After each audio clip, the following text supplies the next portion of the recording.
Hey guys, it's Guido back with another interview, and today I've got 13Disciple, which sounds very official, like the disciple, the 13 disciples. Say hello to everybody, 13. Hey everybody. Should I call you 13 or disciple? I'm not sure. 13 is probably easier. There you go. There. Is it? It's You kind can of pick. yeah. I could do that. I go by other. It's interesting with the names that we all have. You know, some people have very strange names, and you try to figure out what exactly do I call them. You know, Damien has the joke where people call him Damien's because it's Damien's Gaming. But Right. anyway, 13. Thanks for coming by, man. I do appreciate that. And for all you guys out there, go ahead and tell everybody what it is that 13 Disciple has in regards to being a CC. I know you've got a web page and you stream. So, Yeah, what I is can your begin. community? So just want to say thanks for having me on. Like, I really appreciate you doing these interviews. It's a lot of fun. For me, so I would describe myself as a game mechanics expert. There's no official title, but I guess if actually you go to the Reddit Discord channel for World of Tanks, I am under the official title of game mechanics expert. Nice. So there's a little bit of credibility, I guess. Yeah, yeah. I have pretty good statistics, so I guess, Uniscum, whatever you want to call it.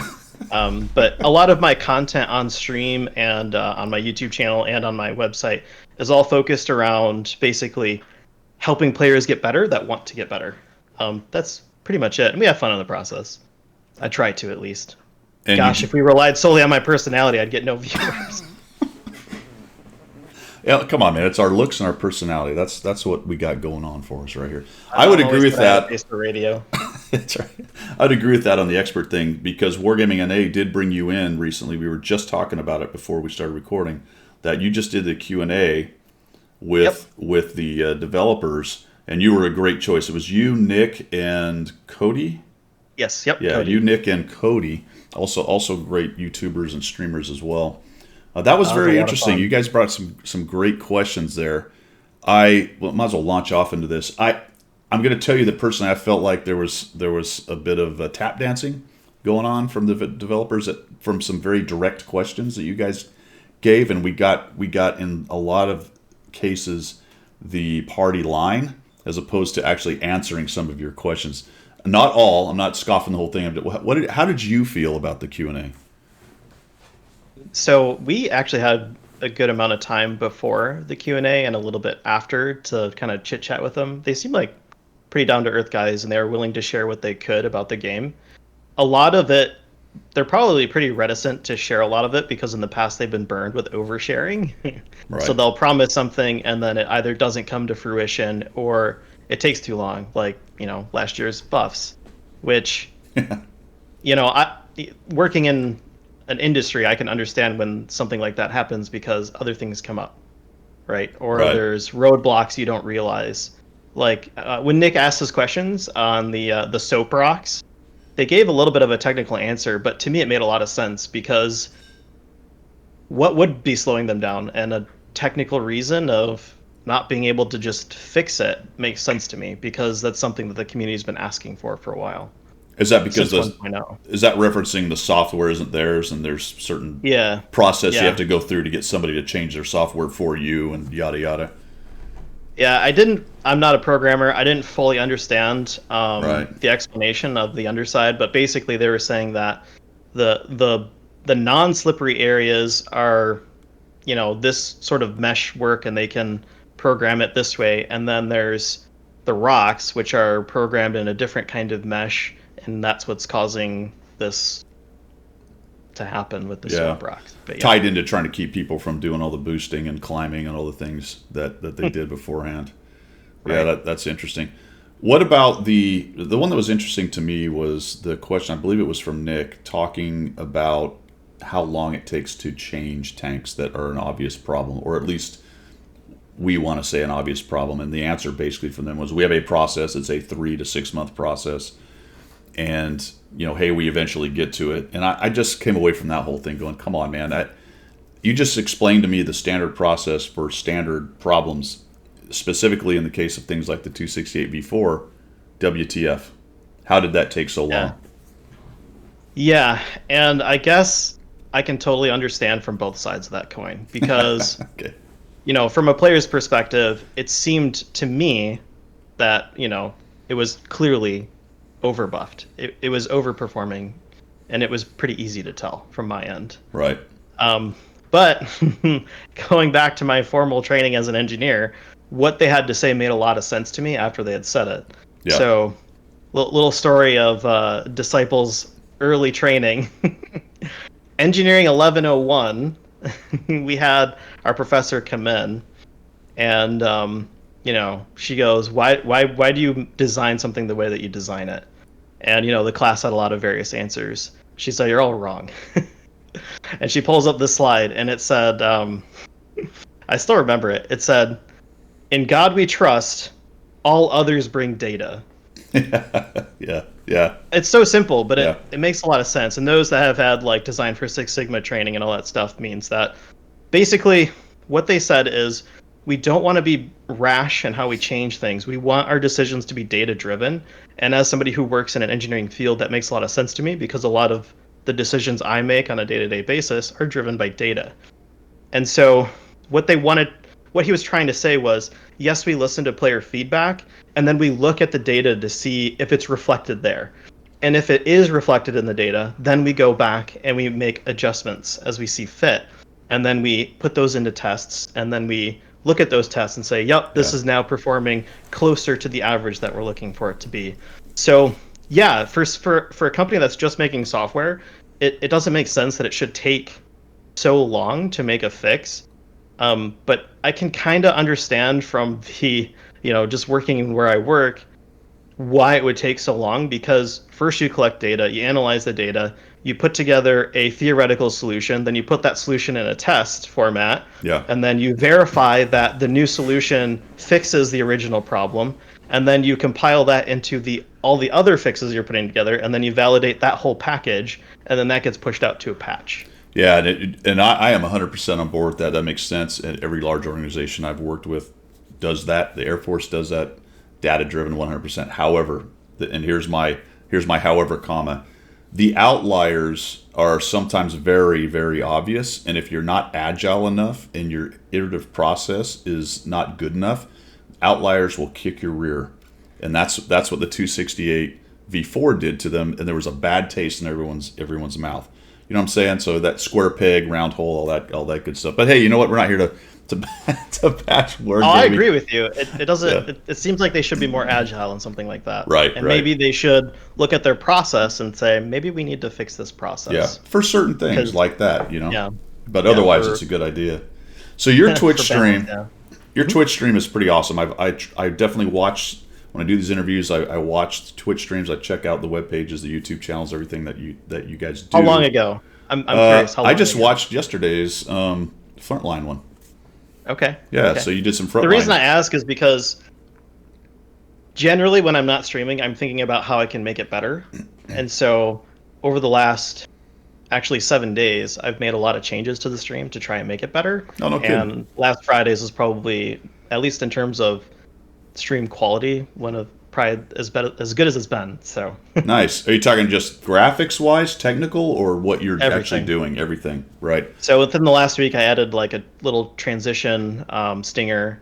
I've been messing a lot with my settings, with Yeah. my camera lighting, with the filters and all that stuff. But yeah, there's a lot of stuff I tweak on the back end that nobody sees. Yeah, and that's important because it all comes together. But I think from my standpoint, watching you, what I like the best is you are really good at continually talking about what you're doing. So looking at that teaching aspect that you talked about at the beginning, is that something that you went into it going, one of my goals is to try to teach and inform as I go? So for anybody that's been around for quite some time, I started World of Tanks in 2015, and then I started actually getting better at World of Tanks in 2016, 2017. So there's a good portion there when I was just trying to, play the game and have fun. And then there was a point where I made the decision to try and get better. And during that time, I watched a streamer called Zevin. Yeah. Are you familiar? Yep. Yeah, so I've asked around, and some of the other CCs don't remember Zevin. But yeah, Zevin, a lot of his stream was focused on this educational aspect. And one of the hardest parts about learning World of Tanks is that every match is different. And so a lot of the decisions that you've made in one match won't work in another match.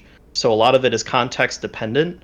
So what I focus on in my stream is when I'm choosing where to go, what shell type I'm firing, who I'm shooting at, um, all that stuff. All of it is context dependent, and I try to explain my thought process when I make those choices in the stream, so that not only as a viewer understanding, how I'm playing well, but they're understanding the decisions that are driving that play. Right. And hopefully, though, that kind of thinking paradigm then helps them get better. So it sounds to me a lot like your engineering background informs a lot of how you go about playing the game and talking about it, huh? Yeah, probably. Yeah, yeah. Whether I choose it or not. Yeah, a much more analytical step by step kind of idea to it. Yeah. So what you're telling me is it's not a conspiracy of any kind, or I mean I'm getting mixed signals from you here a little bit. What do you mean a conspiracy? You know what you're talking about. I thought the game just determines what's going to happen when you load in, man. Isn't that how it goes? Yeah, definitely. I can't bait you into that. Hang on, I gotta go get my tinfoil hat before. Oh, right. I can't have them reading me. What I really wanted, one of the most important things I wanted to ask you is why do you keep making the 3 marks so high? What is that? What is with you and Nick Shocks and the rest of you guys who are really good at this game? You're killing us. Oh man, it is so hard to 3 mark a tank, even for me. Like I still struggle. Absolutely, there are tanks in my garage that every time I look at them, I think there's no way I'm ever gonna 3 mark that. And I felt that way for the longest time, and I still do. But every once in a while, I'll get glimpses of like, wait a second, maybe I can do this. But like, yeah, when we get those pre-release tanks, sometimes we really mess up those mark expectations. It takes months to Absolutely. fix those when they finally get released out to the wild. It takes a long time. Yep. I can't tell you how many times I've been to 94.5% on of several. The Lurva and the Type 59, I've been to 94 point whatever several times, and of course I look at it and then it goes Oh south from man, there. that German heavy has eluded me for so long. I've been sitting at about 92 for months, Yeah, and I just haven't because it's so slow that the first decision you make in the match is probably the most important, which is where you're going to go to start with. If yeah, you mess up that decision, relocating to more advantageous location or where actual hit points are to farm is almost impossible. So like for me, the tanks that are easiest to mark are probably ones that are the most flexible. But right. like I've been so close on that mark for so long. So I'm glad you brought that up. Break down 13 Disciples process for a match for everybody. Somebody who's looking to get better. And I know it's contextual and match by match, but there are some generalities I think that you and I both talk about on our different channels about things you do. And you just started with, I think, what people don't realize is the most important one. Actually, I'm going to back it up. It starts in the garage with how you set up your tank. It really does. Yeah, But then and your from the crew match, yeah. of So one. talk a little bit about that for the people out there. Um, How do you go about it? yeah. So when I'm setting up a tank or a crew, I'm thinking about what that tank is good at and what equipment will make it better at that. So I'm a little bit different in the way that I lay out a lot of my tanks. Um, One of the things I value most in the game is view range, and I don't let the 445 at the end stop me from going beyond it. For burn through, So, for right? instance, a vehicle like the Patton, which has excellent base view range, and you can get well up to 445 without running optics. I still run optics on my Patton because the Patton has garbage camo values. So if I'm trying to outspot somebody else, I can't hide any better, but I can see better. So the higher view range that I get out of adding optics reduces their camo value that much more. So a lot of my tier 10 tanks, almost all of them have optics. I think the only one I don't run optics on is the 705A, and that's because that tank needs help with the gun. The So gun even your accuracy on that heavies, tank's rough. even Yeah, your all heavies my are gonna have. heavies. Yeah, no kidding. Okay. What about like tier 8 or below? Do you put optics on heavies at like tier 6 or 7? The only time I don't have optics is when binocs make more sense. Okay. Right. But yeah, there's very few tanks I won't run optics on. I will say sometimes I will make changes to loadouts based on Clan Wars activities. Right. So sometimes like, they use we have sacrificial like the IS-7, so I'll run optics and a heavy spall liner, because my only job is to get vision and stay alive as long as possible. To get seen and maybe see. Yes, Right. exactly. Get to find out where they are. Scouting by fire, I guess. All Yeah. right. So After the 13. garage, though, yeah. Yeah. So 13 You, Disciple gets into the game. What do you do? so, we're gonna do a quick plug Do it. because this is something I do all the time. So recently, meaning January, yeah, I want to say January, on my YouTube channel. And yes, for those that didn't know, I do have a YouTube channel. It's very small. I didn't even know that. I've been working very hard to grow it. I have a playlist called Coach's Corner. So I ask my Twitch viewers, or now I guess my YouTube viewers, to send me in replays of their most average games, and I use those replays and then explain what I would do, and then we observe what happens, and then we use that decision making context and then explain what I would do next, and then we observe what happens, goes on, and I use a telestrator to draw on the screen to try and help explain things. Very cool. Actually, I did know that. I have seen a couple of those. Those are fantastic. All of his stuff will be down below in the description. So if you want to know where his Twitch, YouTube, and everything is, just throw that plug out for you. So that'll be all available to everybody. Shameless plugs. That's right. That's right. Hey, that's what we're here for, man. That is what we are here for. So Yeah, so I start with looking at the tank lineup. That usually is what drives my decision, is minimap and tank lineup. So if there's a lot of artillery, that usually drives me into more cover. If there's not, or if I'm in a light tank and there's a lot of artillery, then that usually drives me into more aggressive spotting runs. okay. Because artillery can reach beyond your direct fire tanks. So I will go for a more aggressive spotting location earlier on because I know I'll have at least a little bit more support for my spotting. People do that wrong a lot. I have noticed. You have to pay attention when you're a scout to what can actually affect what you're spotting.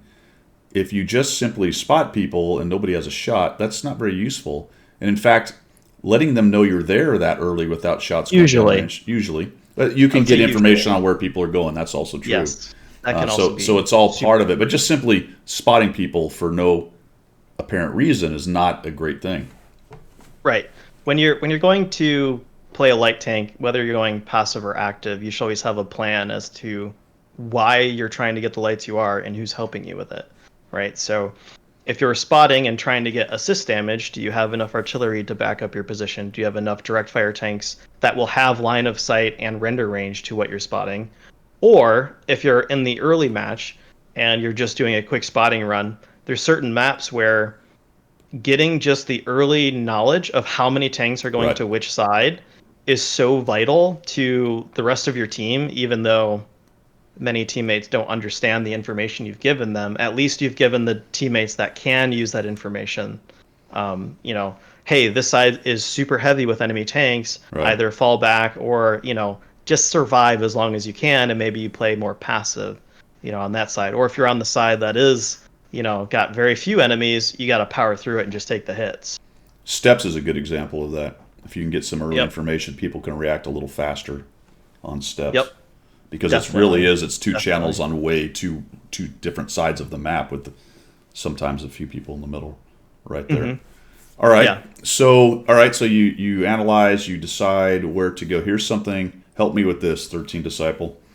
One of my biggest problems is I know a lot of great spots to go, but overexposing and not reacting fast enough. I just did a bunch of videos for people on this where you go to what is generally a good spot, but you wait too long to get the heck out of dodge. Any advice for how to stop doing that? I guess the answer is stop doing that, but what do you use? How long do you try and hold something before you bail? Right. That's probably something you'd learn more from experience. But going into a position knowing that I'm thinking about when I need to bail will help you learn when you need to bail. If you don't have that in the forefront of your mind, then you may never even take that move. But for the most part, I would say once you see that there's just an overwhelming number of vehicles and the number of vehicles you have just aren't going to hold up to it, you don't want to just leave, but you do want to leave. So it's really situational dependent. Sometimes I'll back off to a point where as my teammates die, I can still get damage. Right. That's the number one position I want to be in. The number two position I want to be in is leave, but get to a point where the rest of my team is. If I spot them coming in the opposite flank, that wherever the rest of this glob of teammates are, then they can then shoot where I'm spotting. So I don't always. It depends on how mobile of the vehicle I'm in too. Sure. If I'm Yeah. in a really mobile vehicle, I'll literally just switch flanks immediately and just start pushing the flank that needs to win. Right. Rarely do I try and sit on a flank that's falling and survive as long as I can. But there's a lot of micro plays you can do to, make your armor as effective as possible, keep your gun as hot as you can, that kind of stuff. But Right. yeah, you always want to try and focus those lowest hit point tanks and survive as long as you can on those losing flanks. But yeah, Right. it Right. can be difficult to know when to leave. All right. So here's some hard questions for you. Let's see. Number one, wheeled tanks. Go. Yeah, take a drink before you do that. That's an interesting question. Wheeled tanks were designed to be active spotters, um, and they've kind of taken over all spotting. Right. And I'm not really sure how to fix it. Tier 10 light tanks, any light tank in the game, unless it has more tricks other than being, good camo and strong view range, they're kind of on the back foot now. Yeah, something needs to be done with light tanks, and I know we talked about it. It was my first question in the developer Q&A. I think the most irritating part of the light tanks is probably front lines because that's where your speed has the greatest advantage because the map is so big. Wide open and big. Right. Yeah, Yeah. but Yeah. yeah, they've mentioned that once a wheel gets damaged, they'll increase the terrain penalty against that vehicle more. So once they've been hit once, they'll be much easier to hit again. I think that's a step in the right direction. They've also considered adding assist damage after you damage a wheel, much like you damage a track, you get track assist. If I damage a wheeled tank wheel, I get nothing. I don't get any reward for that. Yeah, that should have happened from the beginning. I don't understand why was even a question. I didn't even know it wasn't happening. I thought it was. I thought that was a thing, but it's not. Yep. So that's very strange. It doesn't surprise me though. They did the same thing with artillery. When That's they brought true. in stun, they didn't they didn't count assisted stun damage. That's So if true. you stunned a tank and an ally shot them, you didn't get any assist for it. Which actually, if you want to talk marks of excellence, that made a really interesting thing happen. Oh yeah. Well, tell us what did it make happen? So they ran for months with the system. So that was right when they changed the stun mechanic, right? So previously, artillery did a lot of damage, and then after that, artillery did very little damage. Right. Right. So all of the expected values from the server side went way down. And then overnight, they added, hey, once you stun somebody and someone else shoots them, that gives you assist damage now. So they've now added, 1,000 assist damage that's easily obtainable when your mark of excellence doesn't have that in it. So they didn't adjust the mark. So if you got onto your artillery the day that patch went live, you probably could have 3-marked all of them that night. And I may or may not know someone who probably did that. Oh jeez. The marks of excellence, since you brought it up, they are a little bit goobered up. I know there's been some chatter between you and some other guys talking about it, that it's a bit wonky at times. Yeah. Yeah, just the computations. But and as they change things in the mechanics, that was a great example. But there's more coming because if you look at the tier 5s and 6 now have extra hit points. Yeah, that's already been accounted for, I think. Has it? Yeah, I've been trying to 3-mark my Jumbo Sherman, and I hadn't really touched it since 1.9 went live, and I played it once on 1.9, and I did 4,000 combined damage in tier 6, and my mark of excellence went down 2%.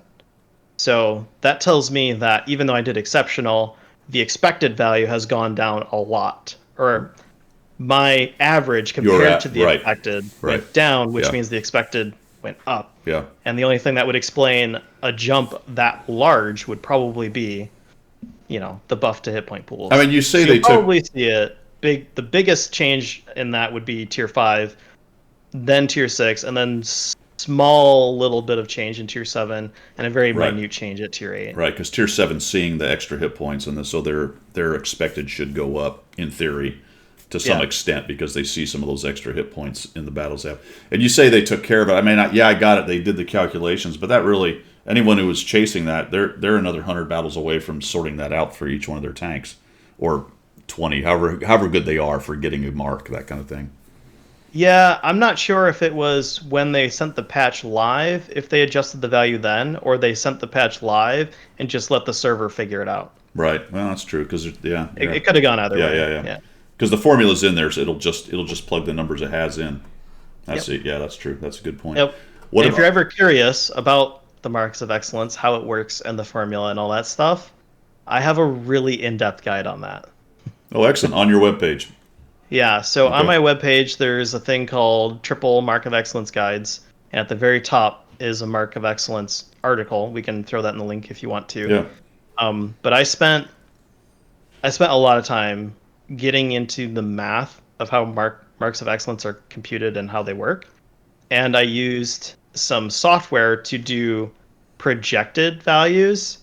Like, okay, let's say we've got this person who averages about 2,200 damage on a good game, and we'll say that they're not very consistent, so it's plus or minus 400 damage, and they've got a potato rate, or their bad game average is about 20%, and they'll average maybe 500 damage on a bad game. What would the Mark of Excellence progression look like in that sort of lineup? And we do that for good players, bad players, and you'll notice, like, and it's funny that we talked about the low earlier, the Lurva.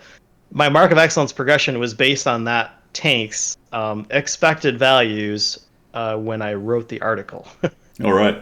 And the difference between, a 2 mark and a 3 mark on that tank at that time was basically one shot of damage. Yeah. That was it. So all you had to do in your games was figure out how to do a little bit more damage. And I look at how streaks impact it and that kind of thing. But the whole guide is really, I spent a lot of time putting that together. Especially, I had to learn how to do programming just to make it work. Nice. Actually, if you go into Skills channel, the EU CC contributor, Skill for LTU, I want to say he has a command when people are asking how Mark of Excellence works. He points to my article, I think. Oh, nice. It used to be like that. I'm pretty sure it's still like that. Perfect. Well, game mechanics expert, right? Yeah, I You spent a know, lot of time reading game mechanics. there's a lot of levels up to where you get into the highest level of the game, where it is to progress from color to color or grouping to grouping of skill level. It literally is almost one shot extra of damage in each one of those levels. If you look at Yeah, it, just it's pretty about. close to that. If Hmm. for a given tank, and when people come to me and say, "Well, how do I get better?" Well, generally, it's you've got to figure out how to get one more shot in. However, it is Right. that you get that one more shot in, and that opens up. Usually, one more shot makes you live a little longer. This is a generalization, and you last longer into the game. And now you're making decisions mid to late game that you didn't have earlier when you weren't that great, or you're doing it more because you more often find yourself in those positions. And people say, okay, I'm doing more damage, but I'm not winning anymore. Like, yeah, because you're in a part of the game more often that you don't usually get to, and you're learning what to do in that part of the game. Right, right. And this is a great segue into more website talk. Excellent. Bring it. Send it. So yeah, on my website, and this is a work in progress, so there's my disclaimer, but I am putting together a learn to play guide, if you will, and it's all written articles. I haven't done matching videos yet, but it basically takes a player where they're at right now and suggests or provides lessons on things that you can try to get you to the next level. So Right. like fundamental game mechanics, which would be your first level, which I put at if your WNA is somewhere between 0 or 899, or if you have less than 3,000 games, or I give general framework. I also put it in terms of PR, and it basically says what is your current like statistical values, and then map that to where you want to be, and then these are the sorts of things you should probably try and learn. Right. So the first bit is fundamental game mechanics, how shooting works, how penetration works, how hull damage works, how module damage works, vision, stun, crew training, all that stuff. And then the second major lesson is micro position and micro play, which would be like trading efficiently, engaging, where you need to engage the enemy to try and get more damage, bush sniping, blind firing, using sixth sense to spot. how Yeah. accuracy and dispersion works and how you can make it work better for you. Um, Meaning, like, how early can you take a shot? Do you have to wait for your reticle to settle? I've got some stuff on that. Learning how. I actually have an explanation, an article that tells you how to learn every armor profile without making you learn every armor profile. Yeah, generalities. Exactly. Yeah. And what to do when you're against an armor profile you're not familiar with, that kind of stuff. And then the last or the third major point is macro position and macro play. Sorry, Max just joined us. Um, he's featured on the stream a lot. His name is Sir Maximus Pickles. Maximus We don't Pickles, know right how on. he's been knighted. What's going on, buddy? So the last one is macro position and macro play. So that would be like, so the first one was trading efficiently vehicle to vehicle. This would be more like trading efficiently vehicle to objective. You know, what are the basics of a match? How does a match happen? What happens next? Right. Yeah. Lanchester Square Law, which Wargaming did a really great video on. Yep. Emotional management, how to manage against SPGs, using allied hit points, forcing errors, that kind of stuff. Yeah, I So, just did a video on unforced errors. You okay, I'll have to check that out. so you just brought up something really interesting, and it's something when I was probably at about 10, 20,000 battles, it took me a long time to get good. And I'm still a below average Unicum, slightly above average blue, however you want to My look name's at it. Disciple, man. I'm always learning. Yeah, yeah. So one of the things I read about on things like Watt Labs and stuff is some of the very best super unicums talking about, and I totally scoffed this, and I get it now, talking about your mental frame of mind while you're playing the game. And I went, bro, it's a video game. You just play it. But if you are actually attempting to, and this goes with anything that you try to do that is a skill, whether it's a sport or work or whatever, Mhm. if your mindset's not right, you are not going to be playing at the top level. So because you do actually play pretty close to the top level of this game, talk to us about your mental, how you go about that mental wise. Is there a time when 13 Disciple says, I'm done. I'm not playing today because I'm not in the right frame of mind. Yeah, it's called ranked. Sorry, I had to throw that in there. That's the one that triggers you the most. Honestly, streaming has helped me improve vastly because when I stream, I when I watch other streamers, I know there's some that are, salty and angry on That's purpose, their and that gig. is their brand, and Right. I get that. Right. It's not my brand, and when I'm watching another streamer who is becoming angry and upset at the game, I'm less inclined to watch them because I don't know, the vibes that I get, I'm like, yeah, I play the same game, I know. So when Yeah. I'm on my own stream, I make it a point that, at least I make it in my mind that anytime that things just don't go well, um, I just try and brush it off and just get to the next match. Yeah. Um, at least in my stream, what I try to do is explain to my viewers why it didn't go well and either the mistake I made. Rarely it's my teammates' faults, if I'm being completely honest with you. And when you get really good at the game, you'll realize that a What are you lot talking of about? It's not yeah, I your know, team? right? If it's not your fault, then it's my fault, and I don't like that, That's right. That's a great way to put it. Yeah. I don't like that. right? That's not good. No. Right. But you'll find out that there's limitations to what you can do on relying on your team. But I hate that a lot of people will say the game's 1v29, and I get why they say that, but it's not. And there are certain plays you can make to help your team win. And sometimes it's not a good trade for you, vehicle to vehicle, but it's a good trade vehicle to objective. And sometimes when you've got four tanks sitting on a corner just trading against one or two, and you're sitting there, you're going, guys, just drive in. Someone's going to take a hit. Yeah, someone might take two hits, and it's going to be rough. But you know what? If we're going to win the game, we need to finish this flank off and put these guns to work on the flank that's losing as quickly as we Yeah. can. That's huge. And Yep. sometimes that has to be you. Even Right. if you're in the lightest armored vehicle on that corner, sometimes if you go through, the guy behind you goes, oh, I guess we're committing now. And then he goes through. Yeah. Sometimes you get hung out to dry doing that. But you know what?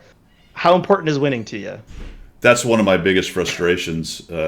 But I've come to terms with, and I like to play aggressively, that if I push and they don't follow, there's another red battle button that I can press with a different tank. I'm like, well, okay, missed opportunity. And if they're interested and they want to know why I did that, I'm happy to talk to them about it, maybe try to help them get better at it. But for me, Yeah. just sitting on that corner and playing punchy face for 5 minutes while the team slowly loses everywhere else, I'm like, let's make a move. Let's see what happens. Make a play. And if it doesn't work, well, whatever. There's another red battle button to press. Right, right. And I mean, you can always look at your mini map and think, what is the most tactically efficient way that I can help my team win? Yeah. Which maybe isn't always pushing through, but one of the things that I love in this game is brawling. So I like the So do poke I. out, punch somebody in the face, Yeah, get yeah. back into cover. I love that kind of gameplay. But yeah, I sometimes, you just have a bad game and you got to move on. Yeah, absolutely. I like also what you talked about briefly there, and let's delve into this just a little bit, talking about your personal responsibility for your performance and for how things go. I don't think I've ever talked. It's hard you can't do absolutes, but I'm going to say it anyway. Very infrequently, let's leave it at that. I've very infrequently found anyone with high skill in this game who has ever said it wasn't their fault when something went bad. Yeah. My Learn to Play guide, the very first line, I'm just going to read it to you. Do it. It's my team's fault. RNG screwed me. Yeah. Matchmaker is at it again. Stupid game mechanics. Another lemming train. Buckle up, it's hard truth time. You are the deciding factor in your success in World of Tanks. Right. It goes from there. But Yeah. yeah, I still believe that. Yeah. There's going to be things- games you're just going to lose because Right. you can put up 10k damage and you're just going to lose it because your team just could not help you. But for the most part, there's going to be games where you can influence, and it's really hard to measure that influence.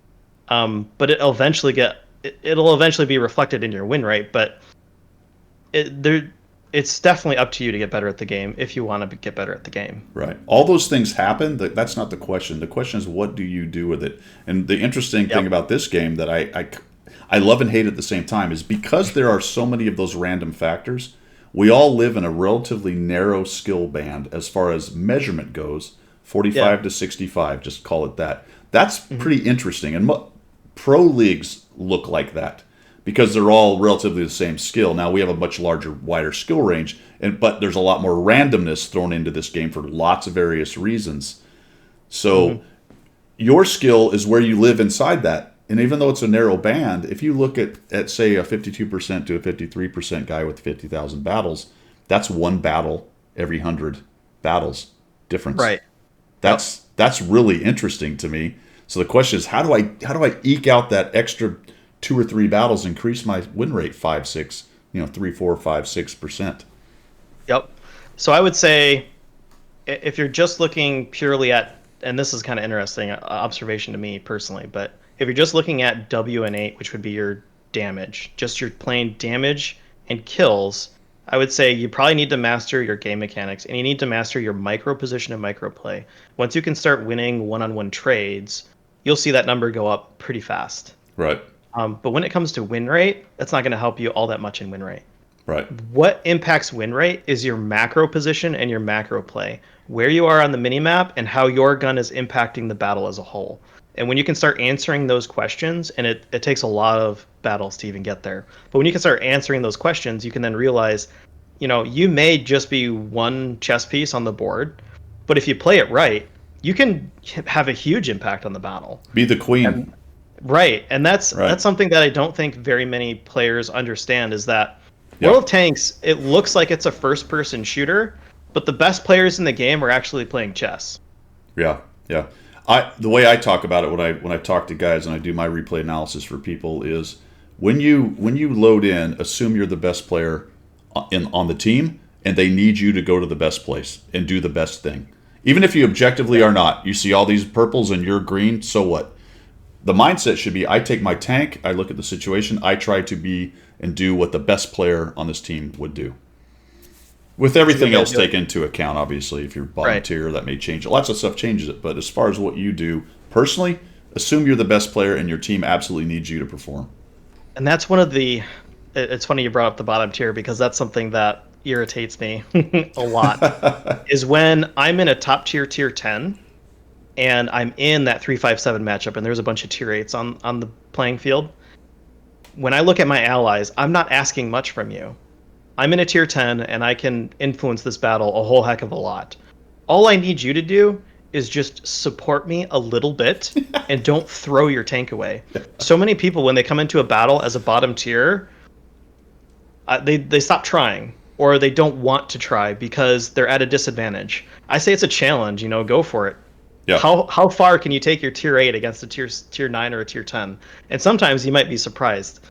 But it's so frustrating because I'll be carrying so hard and then just my tier 8s just start throwing their tanks away. And it's like, if you had been a little more efficient with your hit points, or heck, if you just lived a little bit longer so Yeah. that I could take advantage of your hit points while Yeah. you're getting farmed, Yeah. we could have won, right? A lot of times, the difference between your tier 10 heavy or medium getting pushed and taken out by theirs is whether or not your allies are still there with their guns. Because people oftentimes don't necessarily pay attention to tiers and things. They just go, "Oh my gosh, 4 tanks! I can't do Right. that." And then they go, "Ooh, 1 tank." Well, they're all over that 1 tank, and because your allies died or whatever, or aren't even there, they stayed at cap or sniping or whatever the heck they do when they're bottom tier and get bummed out about it. Yep. What do you run anonymous? I do, yeah. Do you even on stream? Yep. No kidding. I didn't want to.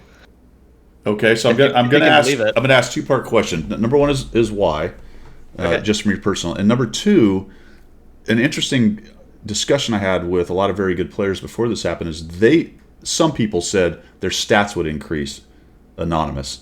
So why, and do you think your performance has increased?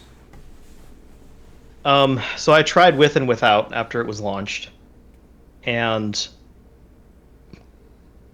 I gotta have to admit it's purely anecdotal. Sure, no, that's fine. I don't have Yeah. statistics to back this up Right. at all. But I noticed a definite change on how much indirect fire I was receiving in a match, or on the flip side of that, how eager some people were to destroy me.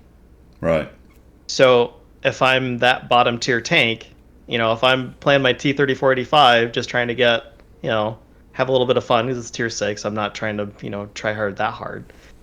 I live a lot longer because there's fewer tanks going, oh man, there's a Uniscum on the enemy team. We better eliminate that little tier 6.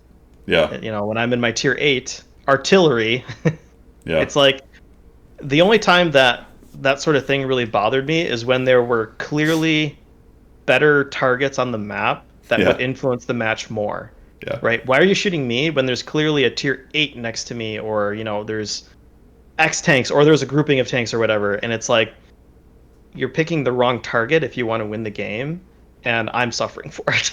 Yeah. Yeah. Personally. But I found that I don't know if my stats actually went up very much, but I started to enjoy the game more, and that was significant enough for me to run Right. with it.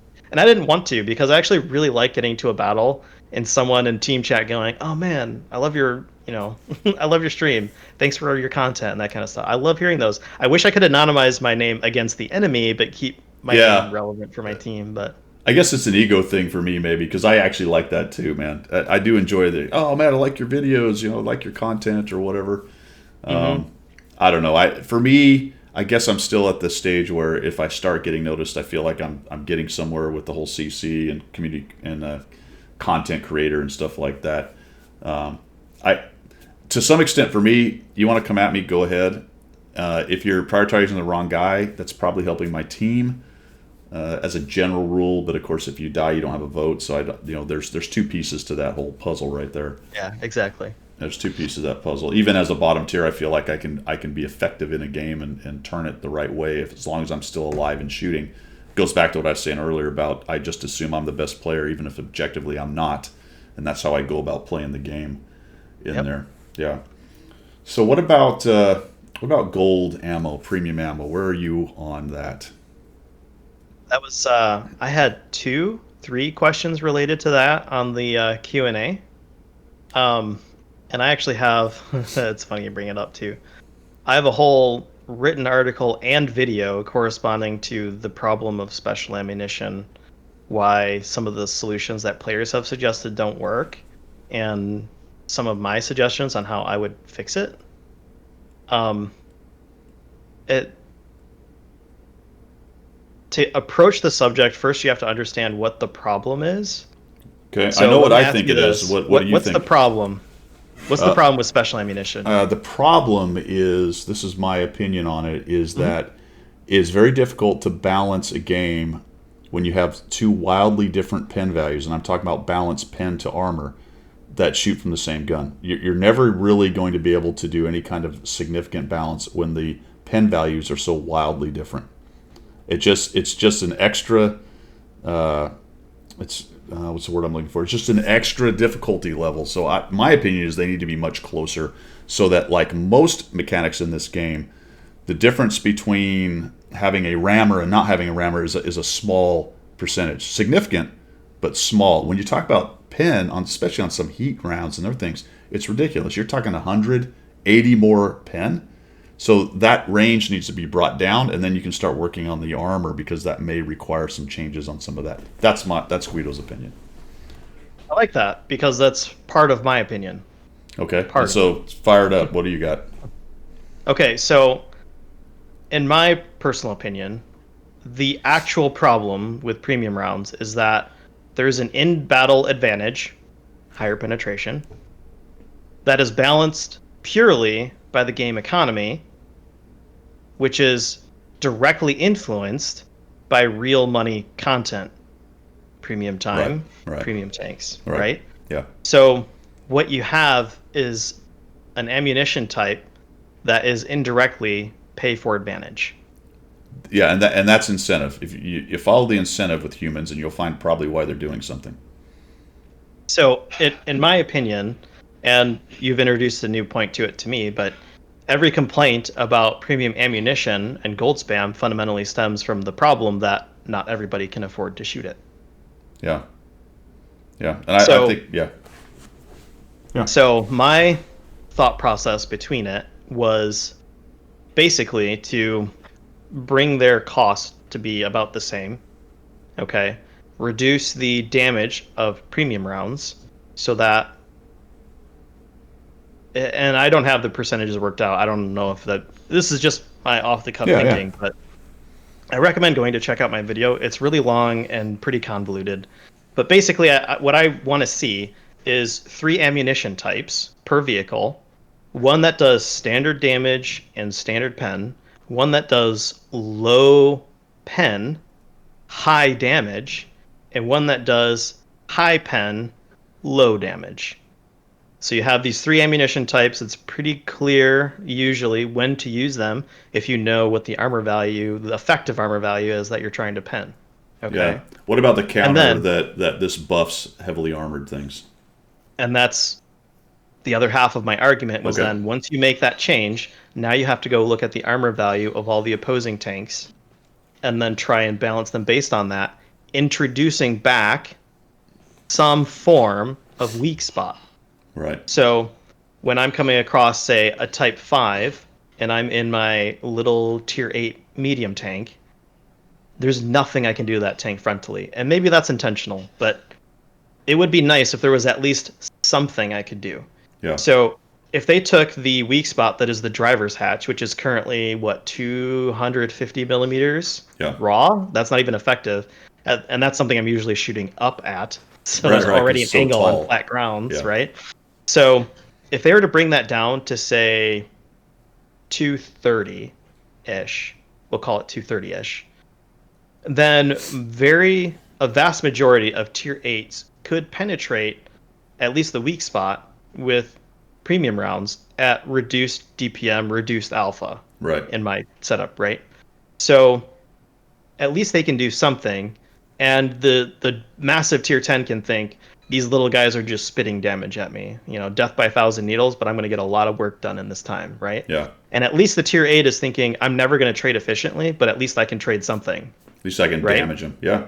Yeah. And it gets even more interesting when you think about it from another tier 10 perspective. So if I'm coming at that vehicle from an object 140, I now have a choice. I can shoot the weak spot with standard ammunition, and penetrate it for more damage and more DPM, or I can switch to a premium round and pen most of its armor at reduced damage and DPM. Right, I see what you're saying. Yeah. And that introduces more choice to the player. Yeah. I mean, So it's a I don't know similar. if that's the right way to do it, but No, I mean, but I think you and I are not that far off. It's basically looking at you prioritize the problem being the economy piece of it. I prioritize the problem being the pen piece, but it's included in both those ideas, right. right? So Yep. yeah, I would agree with that. Something like that. The Right. pen value is just it's just way too high for the, I guess in your case, for the damage being given.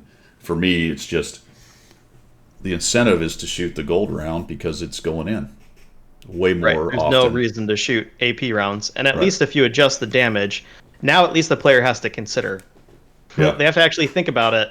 Do I want to do more damage? Can I do more damage? Right. Right? Right. And then when it comes to weakly armored targets, you still maintain, the balancing factor of a Scorpion G and an SU-130 PM is they're literally made of wet paper bags. You can throw HE at them and pen quite often, right? Unless you're me, And you hit the gun mantlet or the gun and it does or the 50. tracks, Or the or yeah. it detonates on the tracks or something silly Yeah, like yeah. that. But I mean, you should be rewarded for knowing armor value and knowing your pen value and what you can and can't do with those things. And for a player who's extremely knowledgeable, they can then maximize their damage efficiency. And maybe for a player who's not that knowledgeable, who's just shooting gold rounds, won't be maximizing their efficiency, but at least can still contribute, I guess. Right. The developers did provide some interesting perspective when I did ask them about these things. And they said the reason that the cost is so wide between standard shells and special shells is because special shells are more efficient, right? So if I shoot one standard shell and it pens 1 out of 4 times, then a special shell pens 4 out of 4 times, then the special shell should be 4 times the cost. And I'm like, yeah, that kind of makes sense, but that's also doesn't solve the problem. Right. Right. Yeah. The only Because way. you're still balancing against game economy. Yeah. The only way you solve that, if you're truly trying to get people to fire less of them, is to make them more and more expensive, which will create more and more complaints Problems. about pay to win. Right. Right. And you could argue that over the past, 2017 through late 2019, they just kept adding more and more armor to the game, which in theory, you could argue is draining the economy more and more, which in theory might actually drive more sales.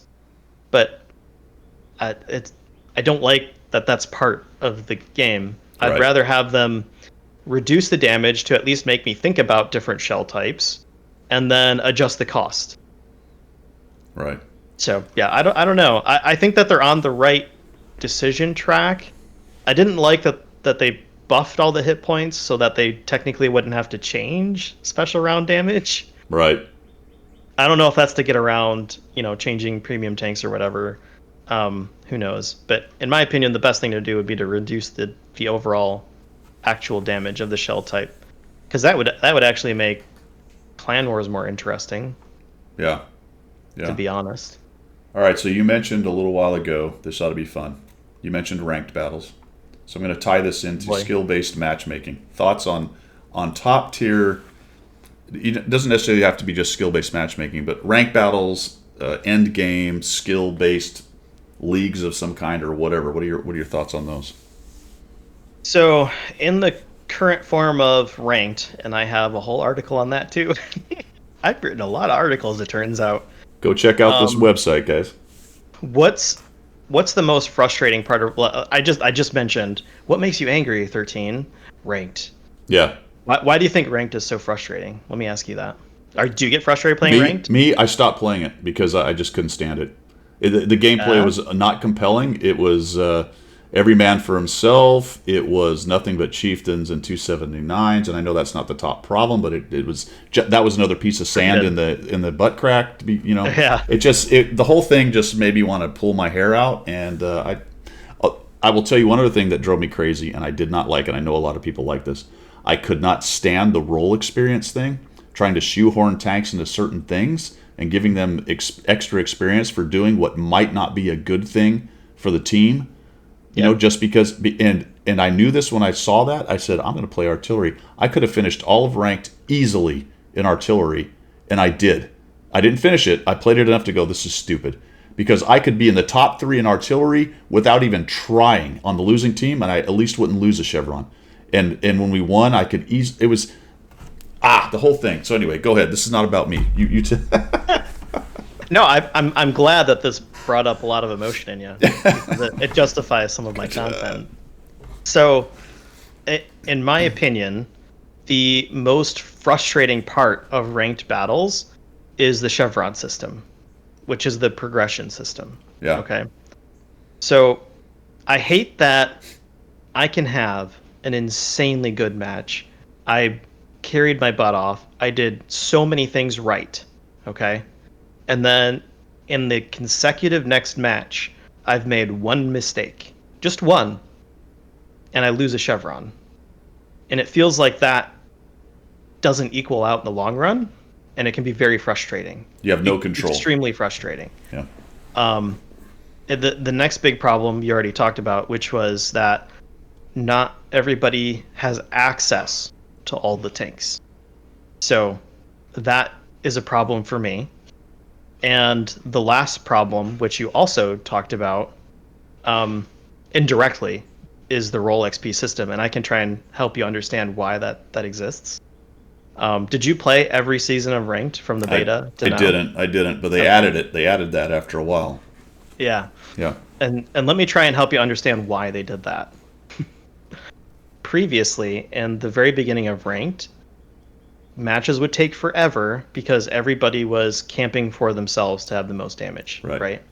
So the players that got the most kills and the most damage were almost always top on EXP, and to be top on EXP basically meant redlining it, which is a horrible way to play this game. It's incredibly boring. Yeah.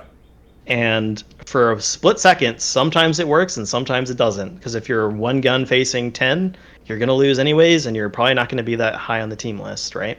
Right. So in response to help adjust for that type of gameplay, I think is what they tried to do was create a role XP system so that players who are actively engaging in a match, trying to make plays, trying to do something, are rewarded more than players who are just sitting at the back waiting for the game to come to them after their whole team has died. But unfortunately, they tied that into specific tanks that had specific roles instead of just saying, hey, you know what, it's worth more to be close or whatever. So I'm not saying that entire thing's broken or bad. Yeah, it's just the implementation was horrendously bad. Yeah, and maybe it could be done better. Yeah. There's definitely opportunity for improvement, and Wargaming is always trying to make things a little bit better. Yeah. In my opinion, if you wanted to make Ranked a better experience for everybody involved, the first thing I would do is maybe decouple the progression system from the performance you have in a match. So basically, earning a chevron doesn't necessarily mean you lose progress.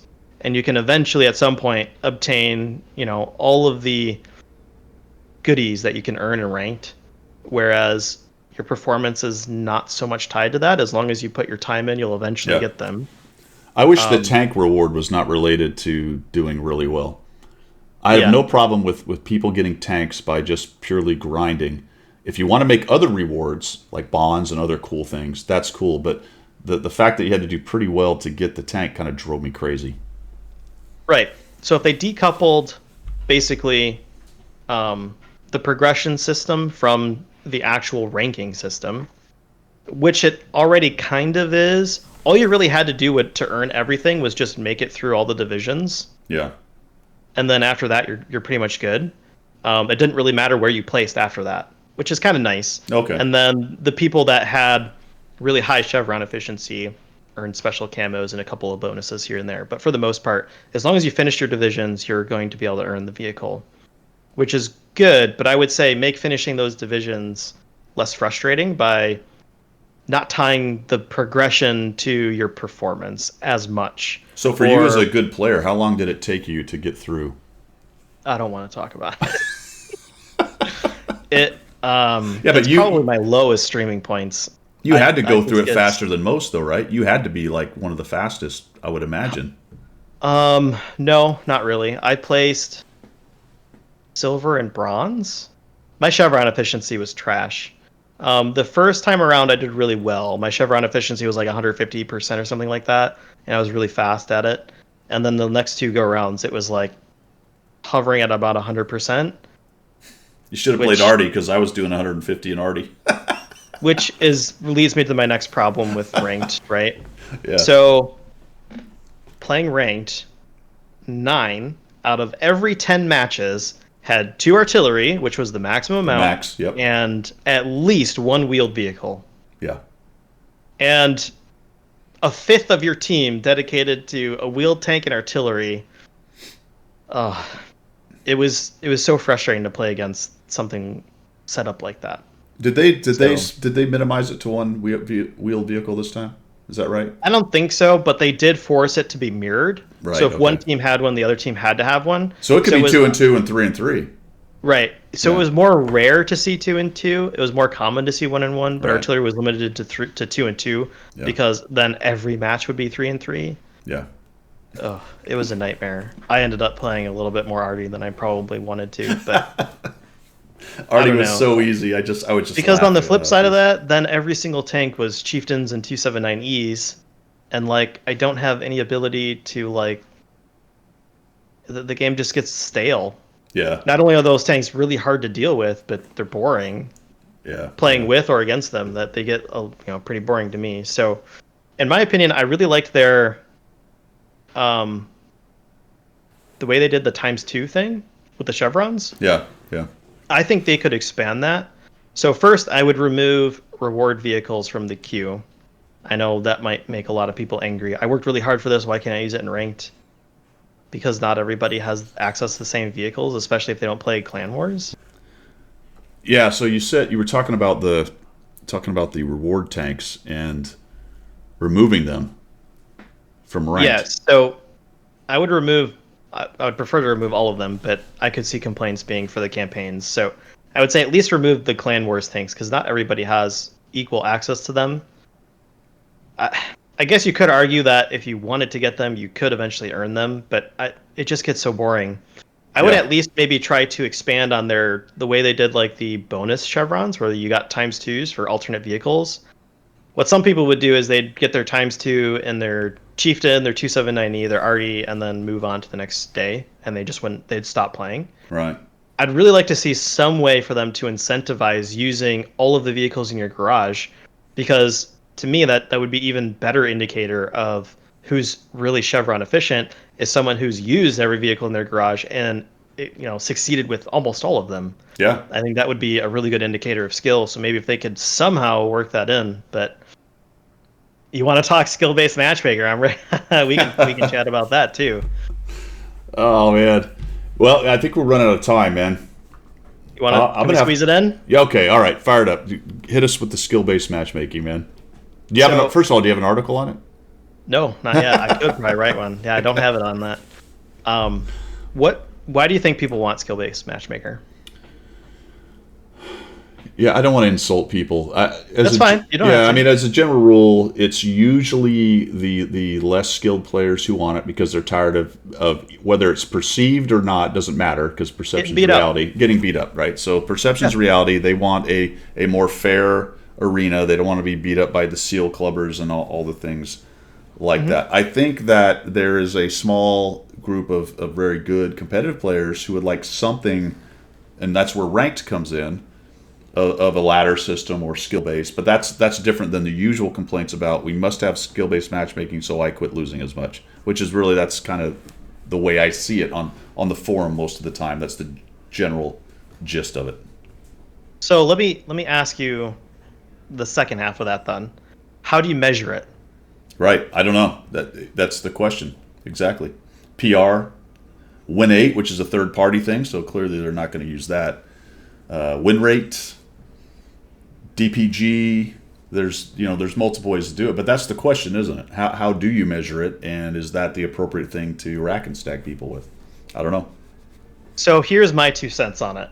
So the way that I would implement skill-based matchmaking isn't a set number of players on each team. That's not how I would do it. I would say another question is how do you measure skill? But Right.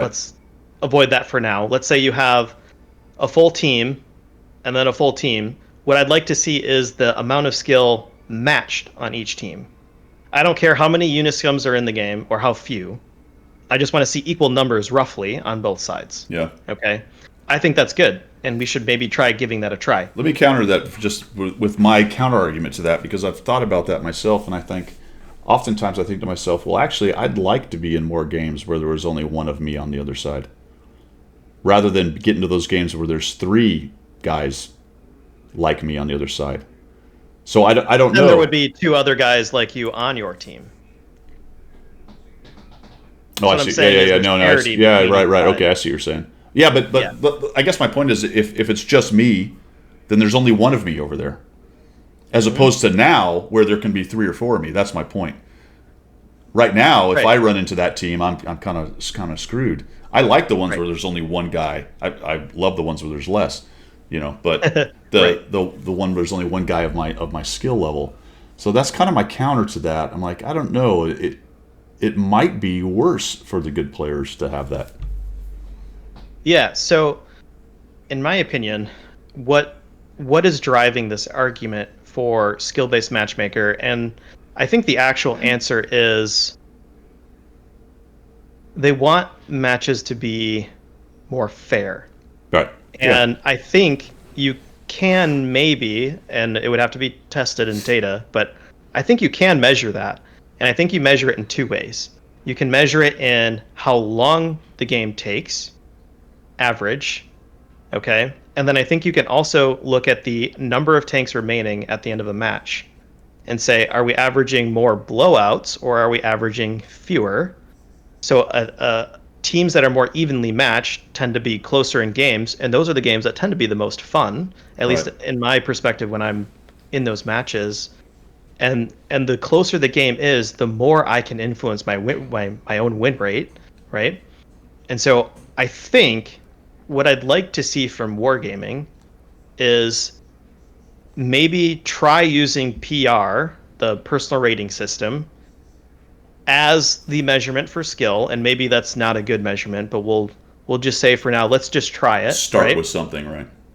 We will attempt to make the matchmaker take this into account and just swap players. So make matchmaker make the whole match and Right, then and then swap yeah, players yeah, based on and that's not always capable, right? Because matchmaker will balance an autoloader against an autoloader, and if there's a really strong player in one and not a strong player in the other, how do you right.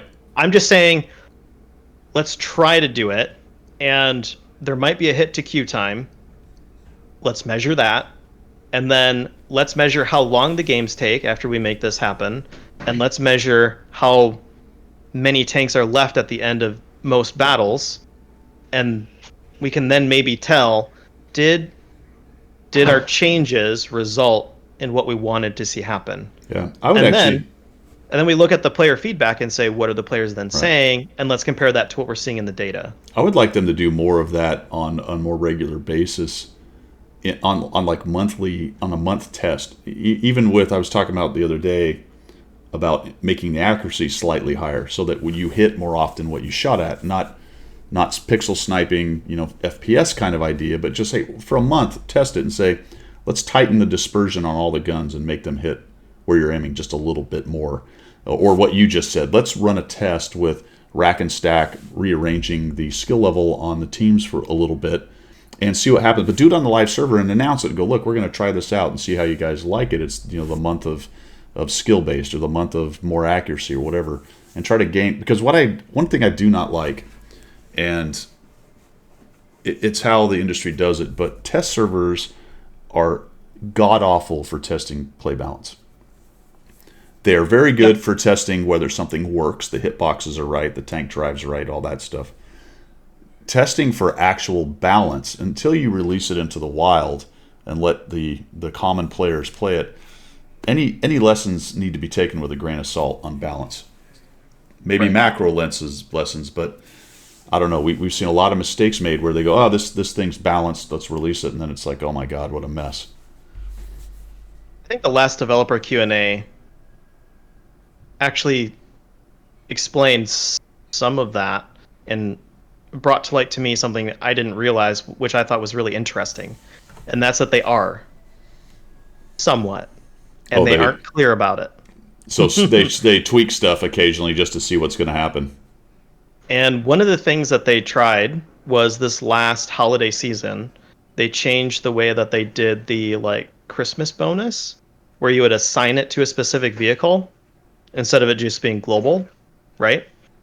And they found that players didn't care about it.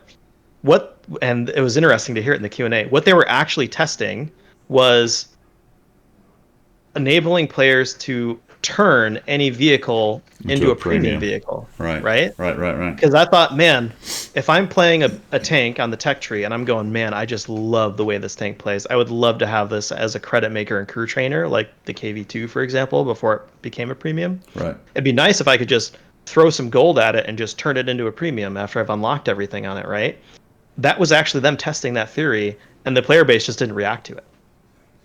Maybe they could have been more clear, or maybe they wanted to be more stealthy. I'm not a dev. I couldn't tell you. Yeah. But I think it's interesting, and they actually said that they've tested changing even like instead of it, they kept like 25% RNG, but they changed the sigma, meaning so they took that bell curve and they made it really tall, Yeah. so that more of your shots hit right in the middle of the bell curve, and they found players didn't even notice. Nobody noticed. So Yeah. See, this is my I problem think with. they're testing things, but They have to maybe they're not advertise clear stuff about like it. that. Well, they have to Yeah. advertise it because it's. I don't think they tested that last one on live servers though. Yeah, there's a perception thing there too that's involved. This is where I think this company falls down a lot because their ability to interact with customers is limited by their, I think, cultural aspects potentially. This is getting off into other things a little bit, but if you told people that we're going to test this tighter RNG thing, the perception might be, and people may pay attention. They go, "Ooh, I like that. It's better," right? As opposed to this blind test. Yeah, you can do a blind test. That's fine, but you may not get. You're not going to get a lot of reaction because you haven't told people what the heck is going on. The same thing for me with the turn something into a premium. If they'd have gone, "Hey, here's a way to turn things into premium. We're kind of curious what you guys think." Then they would have actually got feedback instead of just going, "Oh, the numbers say they don't like it." Well, I don't know about that, man. I don't know. Yeah. You may not be And I getting. agree with you. You may not be getting the proper feedback because you haven't framed the question correctly. But that's just my opinion on that. I think there's merits to both approaches. Yeah. Not telling players enables you to get pure statistical feedback without being muddled with opinions, Yeah. right? The Yeah. placebo type effects. And I think that there is a way that you can announce something and say, hey guys, we're trying this out. Let us know what you think, which is basically what the sandbox server has been for the past year. Right. I think there's merits to both systems, but it would be interesting if they were more clear about things that they were putting on the live server just to test it. Like Yeah. a Halloween event that tested double turreted tanks. I think that was definitely a dev test to see how it would work in game Yeah. Yeah. and players' reactions to it. Right. Who knows? Who knows, man? Well, hey, man, I appreciate you coming by. I always give the guys and gals that I interview the parting shot. So I'm looking for the wisdom from 13Disciple, man. What's your parting wisdom for World of Tanks player base? Parting wisdom. If you want to get better at World of Tanks, you can. That's it. Perfect. Short and sweet. Everybody's capable of getting better at the game if they want to put in the effort. They got to do it. They have to want to. All right, man. I'm going to say goodbye to the folks. This is me, Guido, out. Say goodbye to the folks, 13. Thanks, guys. Thanks for having me on, Guido. All right, man. Good.